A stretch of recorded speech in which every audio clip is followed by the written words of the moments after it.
तो अभी हम क्या देखने वाले हैं, मंकी क्लाइंबिंग ए रोप देखने वाले, कि एक मंकी जब रोप को क्लाइंब करता है तो क्या होता है, क्या टेंशन होता है रोप के अंदर, क्या एक्सेलरेशन है उसका, क्या क्या पॉसिबिलिटीज हो सकती हैं, क्या डिफरेंट केसेस हो सकते हैं। तो अगर रोप टाइड है ऊपर छत से या किसी ऊपर ऐसी बॉडी से जो फिक्स्ड बॉडी है, तो अगर रोप का एक एंड टाइड है तो देयर आर ओनली 3 केसेस, ठीक है। उन तीनों केसेस को हम यहां पर रिप्रोड्यूस करेंगे, उनका एनालिसिस करेंगे। तो वेरी फर्स्ट केस, पहला केस क्या होगा, पहला केस होगा the monkey is climbing up with a constant velocity, यानी एक्सेलरेशन 0 है। तो पहला केस मैं लिख रहा हूं, monkey climbing up with constant velocity। Constant velocity के अंदर क्या राज छुपा है, द एक्सेलरेशन इज 0। ओके, इसकी फिगर बना लेते हैं, फील आ जाएगी फिगर बनाने से, ठीक है। सपोज ये आपकी फिक्स सपोर्ट है, उससे ये आपने रोप लटका दी और एक मंकी बना देते हैं, और मंकी ने ये अपने दोनों हाथ दोनों पैरों से इस रोप को पकड़ रखा है, ठीक है। मंकी जा किधर रहा है, मंकी जा रहा है ऊपर की तरफ, वेलोसिटी है यहां पर कांस्टेंट, एक्सेलरेशन है यहां पर 0। मंकी का जो खुद का मास है उसको हमने मान लिया m मान लिया, तो डाउनवर्ड डायरेक्शन में इसका वेट होगा m इंटू जी। इस वेट की वजह से, क्योंकि मंकी लटका हुआ है, इस वेट की वजह से इस रोप के ऊपर वाले हिस्से में एक टेंशन क्रिएट हो जाएगा। ये टेंशन किधर की तरफ होगा, इसका डायरेक्शन किधर की तरफ होगा, इस बात को समझ लिए। Suppose this is the rope और मंकी इसके ऊपर लटका हुआ है रोप के ऊपर, तो रोप का जो ऊपर वाला हिस्सा है, यानी ये वाला जो हिस्सा है, इसके ऊपर एक टेंशन क्रिएट होगा।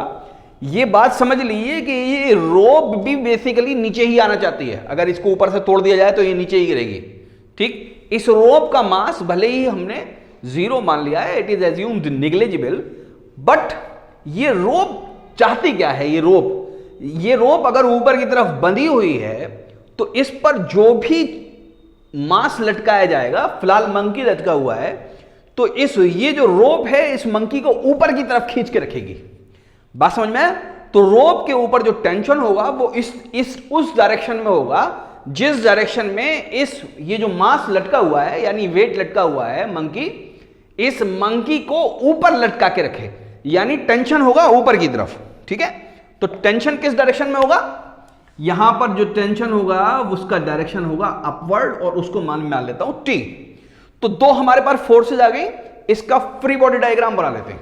इसका क्या बना लेते हैं, फ्री बॉडी डायग्राम बना लेते हैं। तो फ्री बॉडी डायग्राम कैसे बनाएंगे, दिस इज मंकी,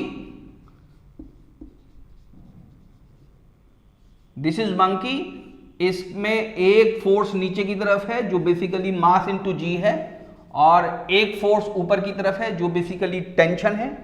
मोशन ऊपर की तरफ हो रहा है लेकिन एक्सेलरेशन 0 है। क्या मेरी बात समझ में आती है?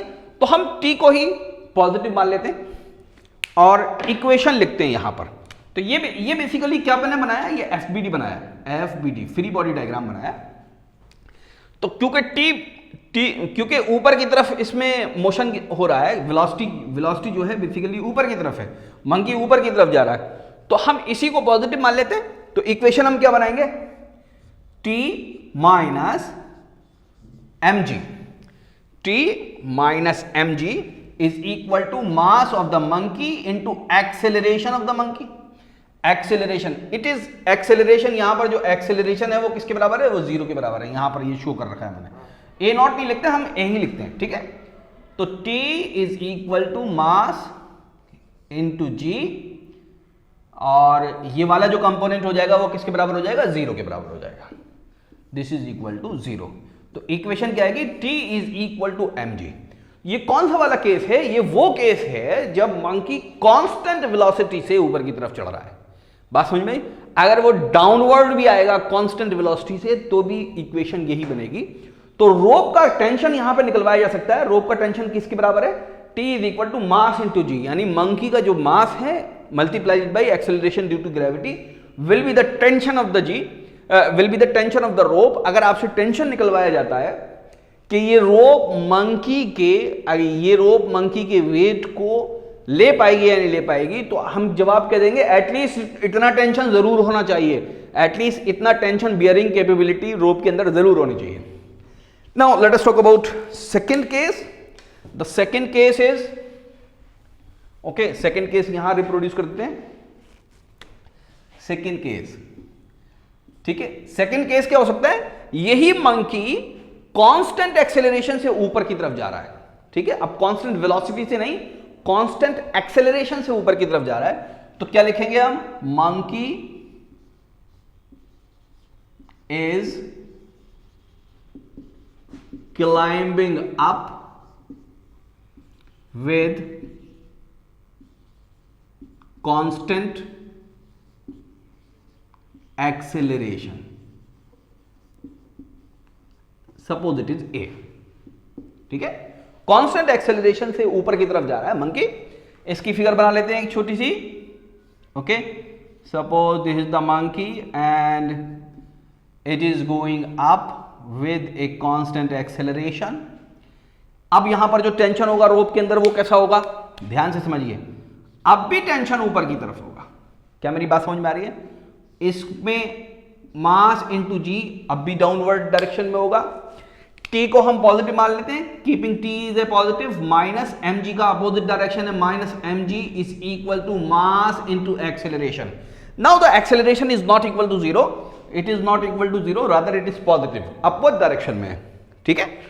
तो T minus m g will be equal to mass into acceleration. ये कौन सा एक्सेलरेशन है, ये वो एक्सेलरेशन है जिससे मंकी ऊपर की तरफ जा रहा है, ठीक। तो इस एक्सेलरेशन को अगर निकालना है तो दूसरी तरीके से इक्वेशन बना लेंगे।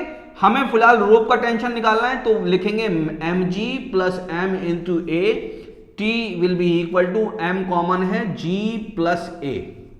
बात समझ में आई? इस वाले केस में जब ऊपर की तरफ मंकी जा रहा है और पहले वाले केस में जब वेलोसिटी कांस्टेंट थी, वेलोसिटी यहां पर वेलोसिटी कांस्टेंट थी, यहां पर एक्सेलरेशन कांस्टेंट है, तो जब मंकी ऊपर की तरफ जा रहा होगा तो आप ये देखेंगे कि the tension is increased by A factor mass into acceleration and the acceleration is that value of acceleration is basically the acceleration of the monkey through which by which the monkey is climbing up, ठीक है। वो acceleration जिससे ये ऊपर की तरफ जा रहा है वो एक्सेलरेशन यहां पर जुड़ गया मास इंटू जी, जो कि यहां पर पहले नहीं था। तो ये जो केस है बेसिकली कौन सा वाला केस है, कांस्टेंट एक्सेलरेशन से जब मंकी ऊपर की तरफ जा रहा है। अब तीसरा केस भी हम यही कर लेते हैं, तीसरा केस भी इसी के पास कर लेते हैं। Let the monkey is going down with constant acceleration and suppose it is a, ठीक है। फिगर बना लेते हैं, फिर एक फील आ जाएगी, फिगर बना ली, ये आपका मंकी है and it is going down with a constant acceleration. Tension किधर होगा, डाउनवर्ड डायरेक्शन में जा रहा है। याद रखिए अभी भी ये मंकी क्योंकि लटका हुआ है, टेंशन अपवर्ड डायरेक्शन में ही रहेगा। रोप के ऊपर हमेशा tension opposite to the mass रहता है या अपोजिट टू द वेट रहता है, ठीक है। डाउनवर्ड डायरेक्शन में मंकी का क्या होगा, मास इंटू जी लगेगा, ठीक है। इसकी इक्वेशन लिख लेते हैं, टी एम जी। अब नीचे की तरफ मोशन हो रहा है, तो इन नीचे वाली क्वांटिटीज को हम पॉजिटिव ले लें, चाहे तो हम नेगेटिव लेकर भी कर सकते हैं, चाहे हम पॉजिटिव लेकर भी कर सकते हैं, क्योंकि नीचे की तरफ एक्सेलरेशन है तो ओवरऑल फोर्स का जो ओरिएंटेशन है वो नीचे की तरफ है। तो इस एम जी को हम पॉजिटिव मान लेते हैं, m g minus T is equal to mass into acceleration. क्या मेरी बात समझ में आती है, ठीक है। अगर टी निकालेंगे हम यहां पर, तो टी किसके बराबर आएगा, T will be equal to, यहां पर लिख रहा हूं T will be equal to, T निकालेंगे, मास को कॉमन ले लिया, G minus A, this will be the equation, ठीक है, नजर आ रही है, जी माइनस ए, ठीक है, ये इक्वेशन है। अब देखिए टेंशन क्या हो गया, कम हो गया। पहले यहां पर टेंशन किसके बराबर था, मास इंटू जी प्लस ए, और यहां पर अब टेंशन किसके बराबर, मास इंटू जी माइनस ए। तो जब मंकी कांस्टेंट एक्सेलरेशन से नीचे की तरफ आ रहा होगा तो उस वक्त जो यहां पर टेंशन हो जाएगा वो क्या हो जाएगा, कम हो जाएगा। क्या मेरी बात समझ में आ रही है? अगर मंकी जी एक्सेलरेशन से नीचे आने लगे तो इसका क्या मतलब है, मंकी ने रोप को छोड़ दिया। रोप ऐसा फील करेगी कि मंकी लटका हुआ ही नहीं है। अगर जी एक्सेलरेशन से मंकी नीचे आने लगे तो basically it will be A case of free fall. तो ये 3 सिंपलेस्ट केस हैं कि अगर रोप टाइड है ऊपर किसी चीज से, पेड़ से बंधी हुई है, छत से बंधी हुई है, किसी चीज से बंधी हुई है, और मंकी कांस्टेंट एक्सेलरेशन से ऊपर जा रहा है या नीचे की तरफ आ रहा है, तो उस वाले केस में क्या चीजें होती हैं, कैसे हम टेंशन निकालते हैं या क्या बेसिकली एक्सेलरेशन होता है, वो इसको नोट कर लीजिए। इसके बाद कुछ प्रॉब्लम्स कर लेते हैं इसके ऊपर।